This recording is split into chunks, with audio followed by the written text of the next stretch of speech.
Amara had dreamed of this day for years, marrying Kelechi and becoming part of the respected Okoye family in the bustling city of Lumra. She imagined laughter around the dinner table, warm hugs, and a home filled with love. But the moment she stepped into their grand house, reality hit like a cold wind. The smiles were polite but empty, the conversations stiff, and the eyes of her new family didn't look at her, they judged her. Every word she spoke seemed to spark a quiet murmur. Every movement felt wrong. At dinner she tried to join in, but the laughter stopped and she felt invisible. Even Kelechi's mother, the matriarch, who was supposed to welcome her as her new daughter-in-law, barely looked at her and instead whispered behind her hand to the others. Amara's heart ached with a mixture of shame and confusion. She wondered if she had done something wrong, or if she simply didn't belong. That night, lying on her new bed, the city lights of Lumra glowing faintly outside her window, she cried quietly, letting the tears fall where no one could see. Deep inside, though, a tiny spark flickered, a promise to herself that she would survive this, no matter how cold the world around her was. Amara thought she had seen the worst of the Okoye family, but one afternoon everything changed. Her mother-in-law announced that she had someone special she wanted Amara to meet, a young woman named Zaina. The way her mother-in-law spoke made it sound like Zaina was a gift, a treasure, and not just any woman, but the perfect daughter-in-law. When Zaina entered the room, Amara couldn't help noticing how effortlessly polished she looked. Her hair was perfectly styled, her clothes fit just right, and her smile was soft, practiced, and easy. She laughed at all the jokes, nodded at all the comments, and seemed to hang on every word her mother-in-law said, eager to please in a way that Amara never had. Amara felt a cold wave of panic. Every glance at Zaina felt like a reminder of her own imperfections. She realized that in the eyes of her in-laws, she was clumsy, loud, too outspoken, and too ordinary. Zaina, in contrast, seemed like a living portrait of everything they admired. Calm, graceful, obedient. Amara's heart sank as whispers and compliments followed Zaina wherever she went. "She's going to be such a blessing to this family," her mother-in-law said, her eyes sparkling with approval. Every word felt like a stab, and Amara had to fight to keep her expression neutral. For the first time, she felt her place in the family slipping away. The seat beside her husband, the small moments of closeness she had hoped for, even the chance to feel accepted, it all seemed to be drifting out of her reach. Yet, amid the hurt and humiliation, a small stubborn voice inside her whispered, "If they think they can replace me, they have no idea what I'm capable of." She forced herself to smile politely, hiding the storm inside, and promised silently that she would not be forgotten so easily. While Zaina charmed the room, Amara began to plan quietly for the day she would rise above this betrayal. Every evening, dinner at the Okoye house became a quiet battlefield for Amara. She would set the table carefully, place the food just right, and try to join in the conversations, but the warmth she longed for never came. Her mother-in-law's eyes always seemed to be scanning her for mistakes. The slightest slip of her hand or word met with thinly veiled disapproval. Her father-in-law barely looked at her, absorbed in Zaina's polite laughter and the perfect stories she told. Zaina had taken the seat beside Kelechi, the one Amara had hoped would be hers, and every smile, every shared glance between them felt like a reminder that she was invisible. Amara tried to laugh, to add her own thoughts to the conversations, but no one really listened. She felt like a stranger in the very home she had dreamed of belonging to. Each day, her chair seemed colder, emptier, as if it had been reserved for someone who truly belonged. Zaina's presence made the contrast even sharper. She moved gracefully, poured drinks without spilling a drop, complimented dishes, and charmed every family member with ease. Amara's heart ached with jealousy and sorrow, but she kept her head high, refusing to let tears spill over in front of them. One night, as the chatter and laughter swirled around her, Amara quietly excused herself and went to the kitchen. She pressed her hands to her face and let the tears fall in the silence of the room. The sounds of Zaina's laughter and Kelechi's polite chuckle echoed faintly from the dining room, and Amara felt a mix of anger, sadness, and determination. This was not how her story would end, she told herself. She wiped her cheeks, took a deep breath, and stepped back into the dining room, smiling politely, hiding the storm raging inside. Each cold glance and whispered compliment to Zaina only fueled a fire within her. A fire that promised she would not be defeated, that one day the tables would turn. Every night, after the laughter and chatter of the Okoye household faded, Amara would retreat to her small bedroom, the door closing softly behind her. There, away from judging eyes and polite smiles, the weight of the day pressed down on her, and the tears she had held back all evening finally fell. She cried for the meals eaten in silence, for the words left unsaid, for the moments when she had felt invisible beside her husband, Kelechi, and his family. The room was dark except for the faint glow of the city lights of Lumra filtering through the curtains, and in that quiet, her sorrow felt both heavy and alive. But as the tears rolled down her cheeks, another feeling stirred deep within her, something small, fragile, yet unbreakable. She touched her chest, feeling the rapid beat of her heart, and whispered to herself, "I will not remain broken. Not now, not ever." Every sob was a release, but every word she spoke to herself was a promise. She began to see the edges of her pain as something she could shape, something that could give her strength. The humiliation at the dinner table, the cold glances, Zaina's effortless charm, all of it became fuel. She remembered the recipes her grandmother had taught her, the stories of strong women who had risen against impossible odds, and the small dreams she had tucked away in the corners of her heart. Amara realized that no one could take away her worth, not even a family that refused to see it. She made a silent vow. She would rise quietly, powerfully, and without the world noticing until she was ready to claim her place. Night after night, she cried, healed, and built her courage, weaving resilience into the very fiber of her being. By the time the sun rose over Lumra, Amara's tears had transformed into determination. Her sadness had not defeated her. It had sharpened her, made her alert, and reminded her that true strength often grows in the shadows, where no one else is watching. And in that hidden strength she began tea. While the Okoye family continued to praise Zaina as the perfect daughter-in-law, Amara quietly turned her attention to herself. She stopped trying to compete in a game she had already been judged to have lost, and instead poured her energy into the one thing no one could take from her, her own talent. In the small kitchen of her apartment, she rolled out dough, chopped vegetables, and stirred pots with recipes passed down from her grandmother. Every spice she added, every flavor she perfected, felt like a piece of herself coming alive again. The aroma of jollof rice, suya, and sweet puff-puffs filled the air, wrapping her in memories of home and strength. Amara started sharing her food with neighbors, slowly building a reputation for dishes that weren't just meals, they were experiences. People began coming from other streets, curious about the flavors they had heard whispered about in the markets and offices. Orders increased, and soon her small kitchen became too small for her growing ambition.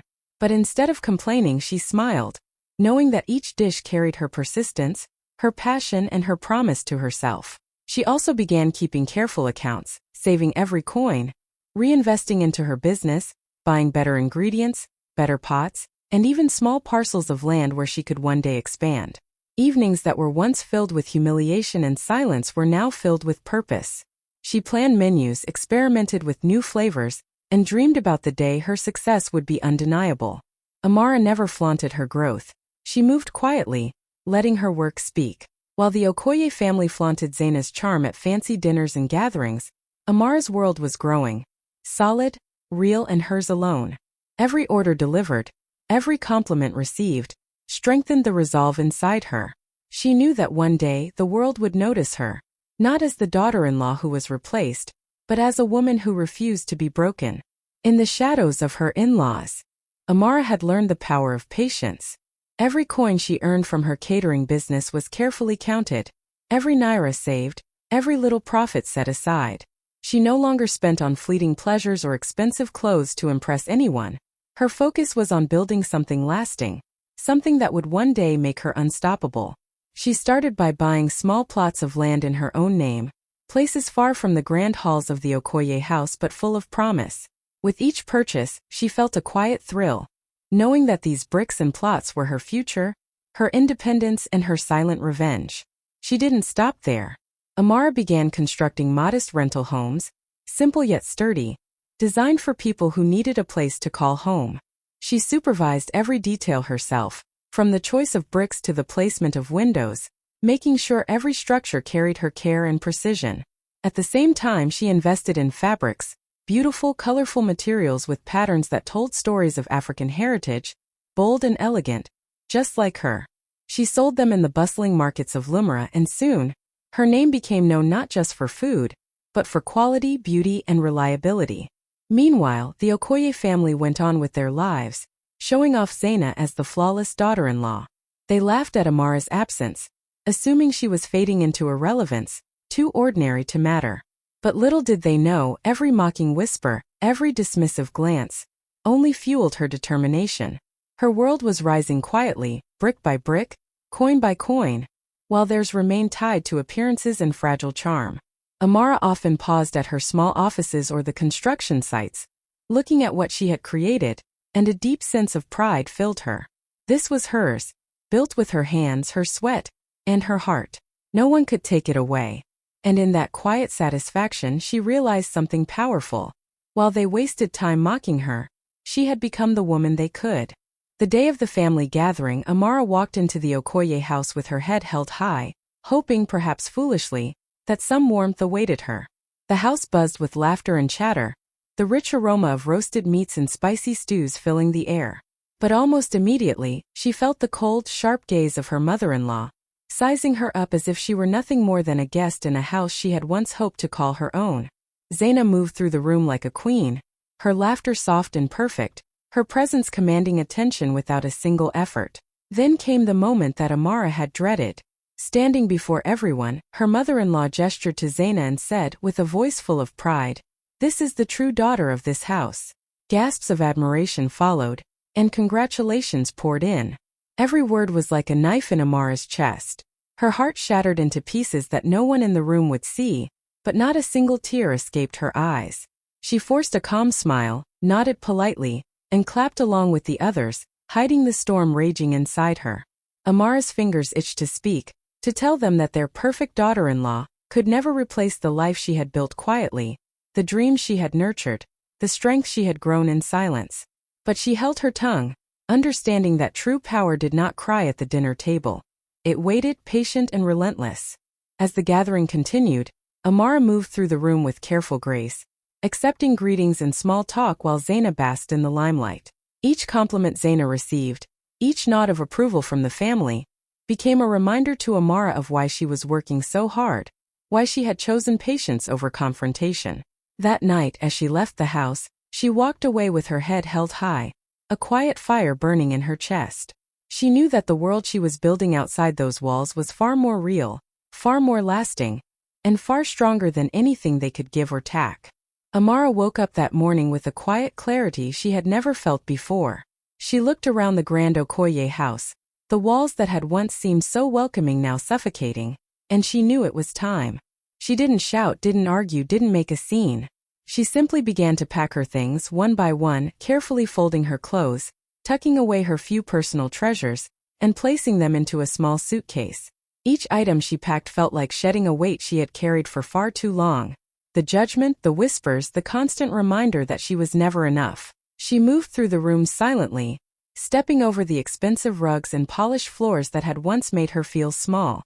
Her heart ached a little as she passed the dining room where Zaina laughed with Kelechi and the rest of the family, but she didn't stop. There was no final glance, no bitter words. She left a note on the kitchen counter for Kelechi, simple and composed. "I am leaving not out of weakness, but because I am strong enough to claim my own life." When the family eventually discovered her absence, there was confusion, then anger, then whispers of defeat. "She gave up," her mother-in-law said bitterly, shaking her head.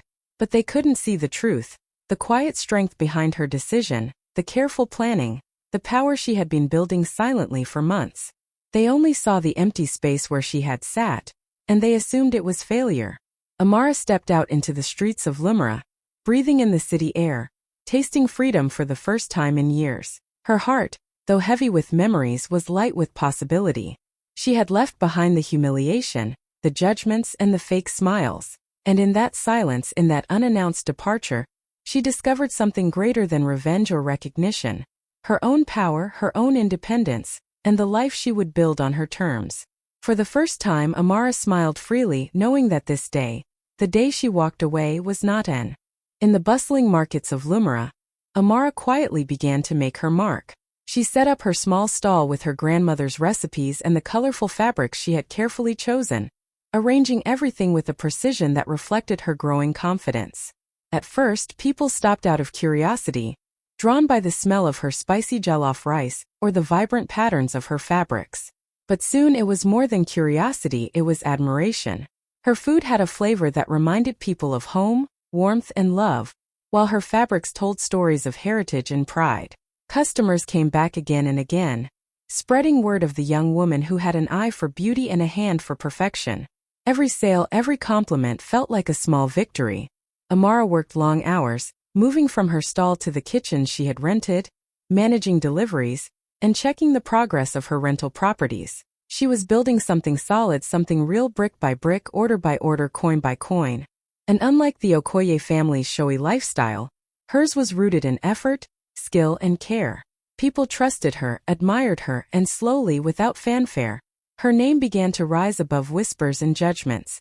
News of her success started reaching the corners of Lumra where her in-laws shopped and socialized. People would mention her softly in conversation, saying, "That's Amara, the one who built everything herself." Each mention was a quiet sting to the family that had dismissed her, a reminder that their arrogance could not erase her. Zaina's charm, their wealth, and their judgment held no real power against the life Amara was building.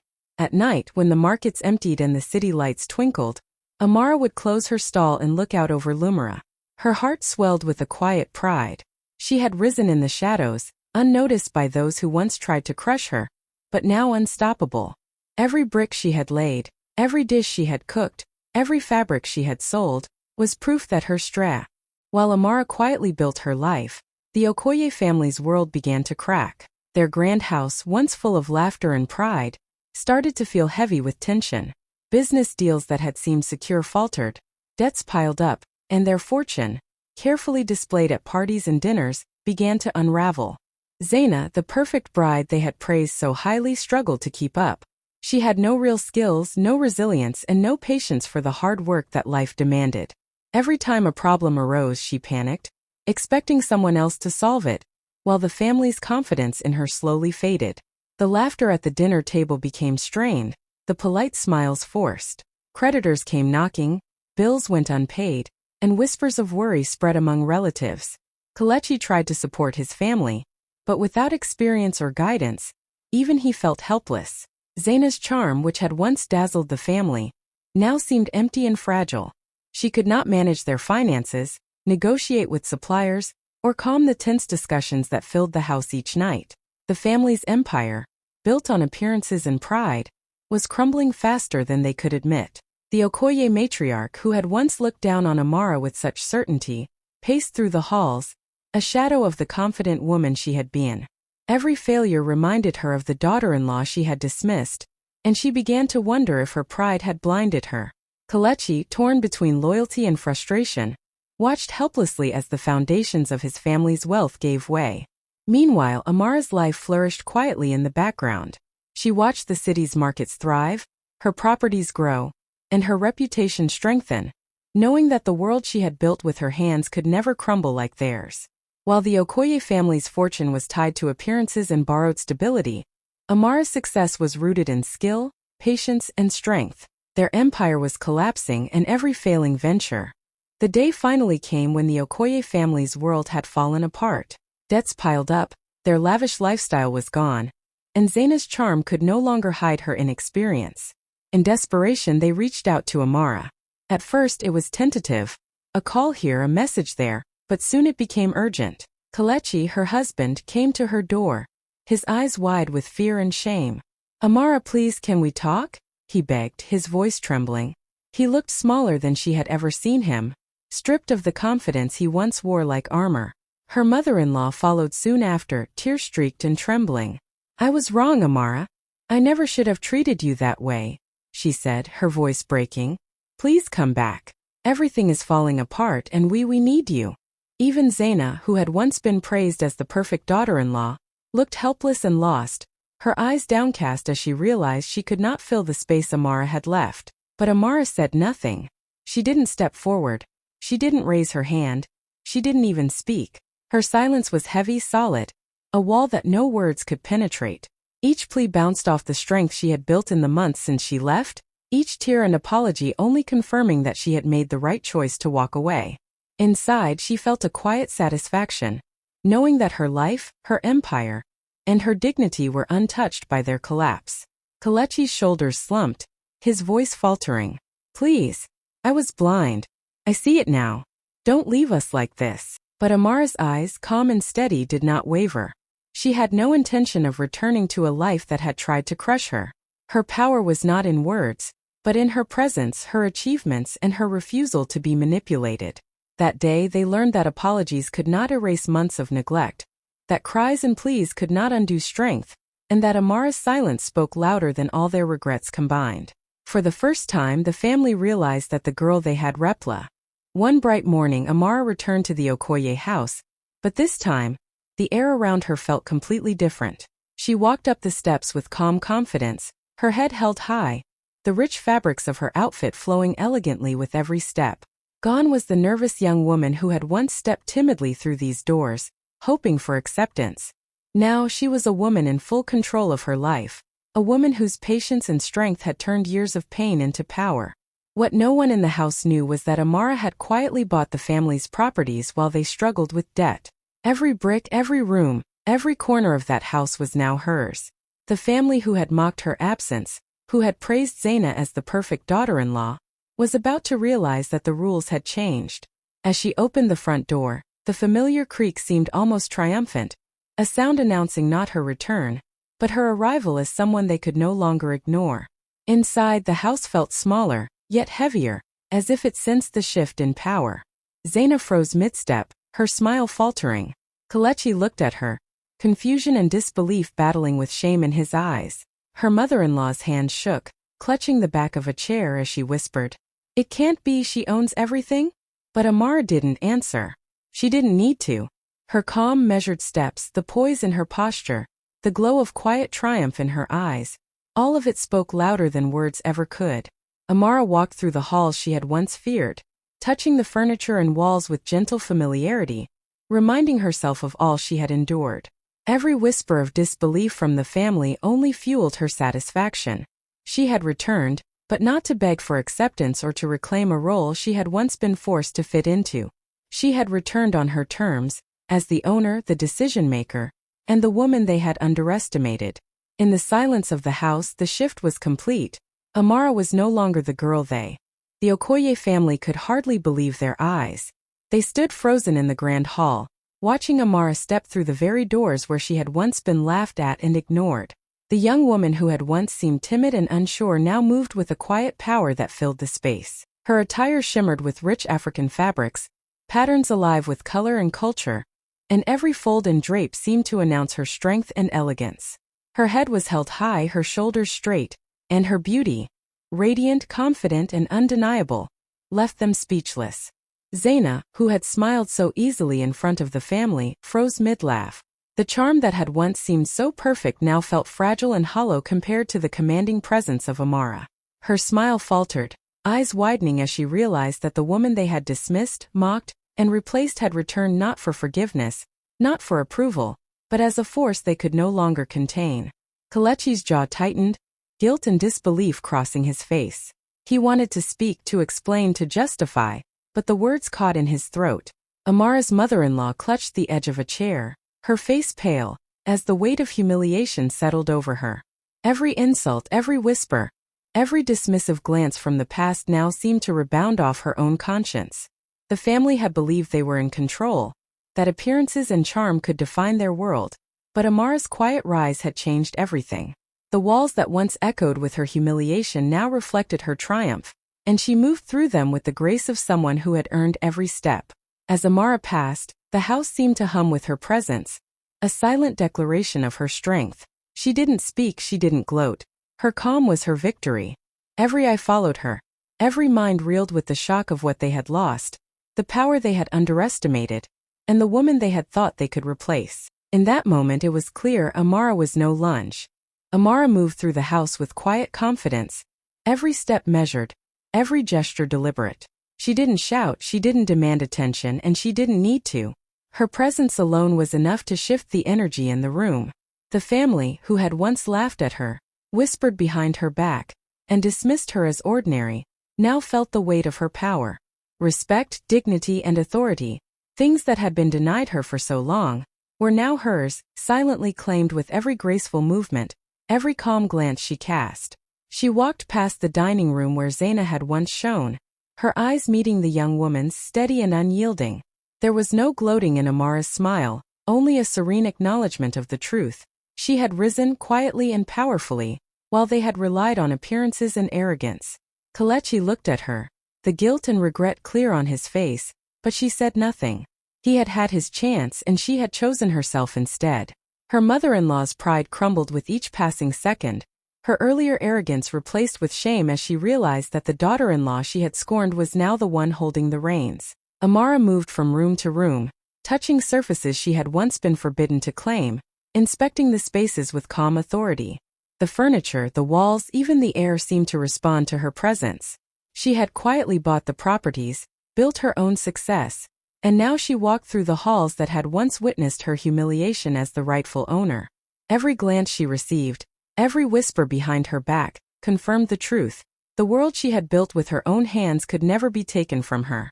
In that calm, powerful silence, the family learned a lesson they would never forget. True strength does not need to shout. It does not need to beg for recognition. It simply exists, unmovable and undeniable. Amara had taken back everything. Her name, her power, her life, and she did it with a dignity that no one see. Word of Amara's rise spread quickly across Lumra. People spoke in hushed tones at markets, in offices, and on crowded streets about the young woman who had been replaced by her in-laws, mocked and dismissed, but had come back stronger than anyone could imagine. Her catering business, her fabrics, her rental properties, they all became symbols of her determination, skill and patience. Everyone knew the story.